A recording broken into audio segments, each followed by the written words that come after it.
ቻይና በህዋ የመጀመሪያ ሆስፒታል ለመገንባት የምህዋር ሙከራ ፕሮጀክት ጀመረች። በደቡብ ቻይና የኢኖቬሽን ማዕከል ሸንዘን ዩኒቨርሲቲ ያቀረበው በዓለም የመጀመሪያውን የህዋ ሆስፒታል ለማቋቋም የታቀዱ 5 የህክምና ምርምር ፕሮጀክቶችን የሰነቀ መንኮራኩር ሰኞ ዕለት ወደ ጠፈር መጓዙን የቻይና መንግስት መረጃ ጽሕፈት ቤት አስታውቋል። እነዚህ ፕሮጀክቶችን በሚቀጥሉት 3 ዓመታት ውስጥ የምህዋር ሙከራዎችንም እንደሚያጠናቅቁ ተገልጿል። ሰኞ ዕለትም ከሰሜን ምዕራብ ቻይና ከሚገኘው የኒድ ኤሮስፔስ ፓይለት ዞን ፕሮጀክቱን ግንባታ መነሻ ሀሳብና መሳሪያዎችን የጫነ ሊጂያን 2 የተሰኘ ሮኬት ወደ ጠፈር በተሳካ ሁኔታ መጥቆ ሙከራውን ማከናወን ጀምሯል። የሙከራ ተሽከርካሪ ሮኬት ሊጂያን አጠቃላይ 1.02 ቶን የሚመዝኑ 27 ፕሮጀክቶችን የያዘ ሲሆን 200 እስከ 600 ኪሎ ሜትር ከፍታ ባላቸው የምህዋር ስፍራዎች ላይ ሙከራ ያደርጋልም ተብሏል። ይህ ተነሳሽነት የጠፈር ተመራማሪ የጤና ጥበቃ ለማጎልበትና የሰውን ጤና ለማሻሻል በምህዋር ውስጥ ያሉ የጤና ክትትልና የህይወት ድጋፍ አቅም ስርዓቶችን ለማስፋት ያለመ ሲሆን ይህም የላቀ በሽታ መከላከልና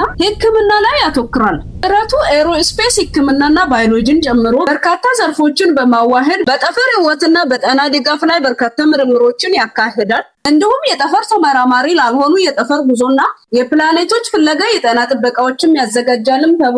ሀሳብ አስተያየታችሁን ስጡ። እንግዲህ ቻይና ሌላ ደረጃ ላይ ደርሳለች። በዓለምም ደግሞ አዲስና የመጀመሪያ ሌላ ታሪክ መጻፍ ችላለች። እውነተኛና ትክክለኛ መረጃ ለማግኘት አካውንትን ፎሎ ማድረግ እንዳትረሱ። በሌላ መረጃ እስኪመለስ ድረስ ሰላም ቆዩልኝ።